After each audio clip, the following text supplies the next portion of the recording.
Hey, it's Isabel from the Assisted Living Network. All businesses are risky. There, I said it. You're putting your heart, your money, your time, your effort on the line. There is always a risk that you will fail. Are you up for the challenge? In the United States right now, there are 76 million baby boomers. The number one dilemma for these baby boomers? Housing. That dilemma can be your opportunity. Welcome to the Assisted Living Network podcast, where you can discover how just one residential assisted living home could secure your financial future forever. When it comes to RAL, it's the same as starting any new business. There is risk.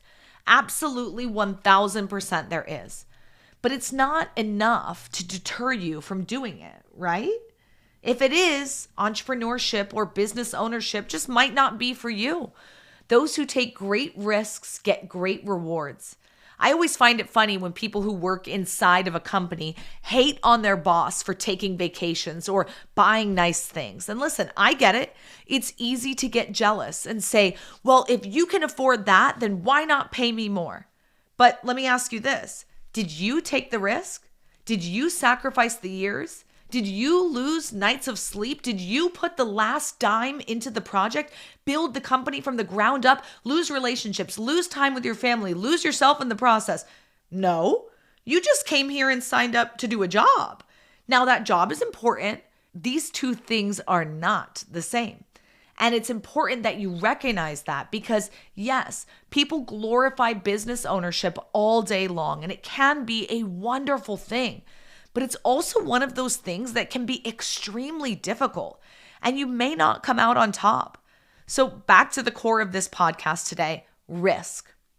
Yes, there is a major risk in starting any business, but there's also a major reward waiting on the other side if you are willing to take a calculated risk.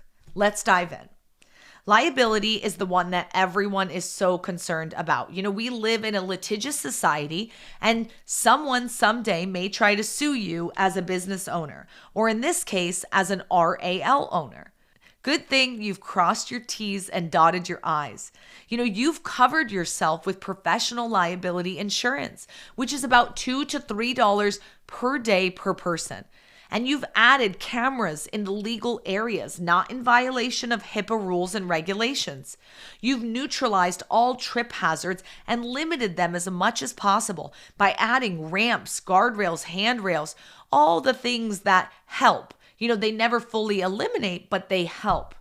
You've also gone above and beyond by having conversations with the families about fall risks and gravity, and made sure that they understand as much as you try to eliminate all falls, things like this do happen, especially if the senior is trying to move around without help. This is why your care ratios are so low, and it's the reality of why that senior is even moving in. We can help, we can accommodate, but we cannot fully eliminate. The conversations up front help a lot. You're able to set the tone. Next, consider that all outside companies coming into your home, such as hospice, doctors, nurses, all of them have their own insurances too.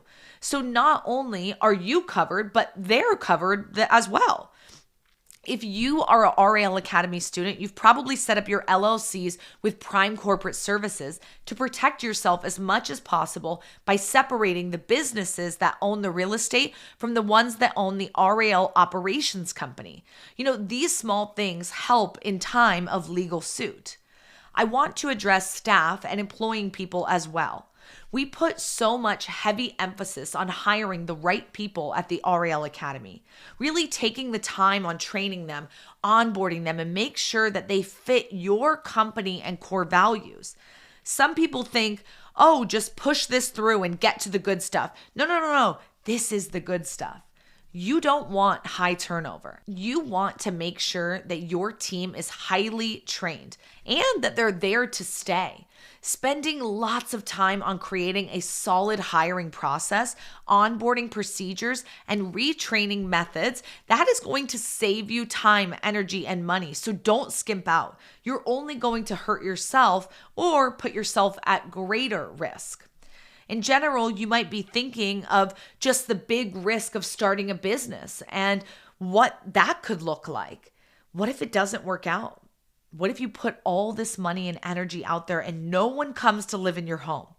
Or you can't get the rates you're asking for? Well, what if? I'm always going to ask you first. Did you do your research? Do you have your licensed staff? Did you start marketing yesterday? What connections do you have? What mentors are you working with? If you put in the energy up front, this is no longer a risk. It is a calculated risk. It is being calculated that changes everything. And I mean everything. You now know what the potential downfalls are, and you have a plan for it if they come. No one knows what the future holds, but preparing yourself before entering into this industry cannot be understated. Don't get stuck in analysis paralysis, but also don't wait your whole life and then look back and say, dang, I should have done that thing. There's something in between. That is right where you want to be. The place where business owners strike gold. We're here to help, and you know where to find us. So schedule a call anytime so that we can chat about your first steps. And make sure to like and share this episode and follow us wherever you listen to your favorite podcasts. And of course, thank you for listening to the Assisted Living Network.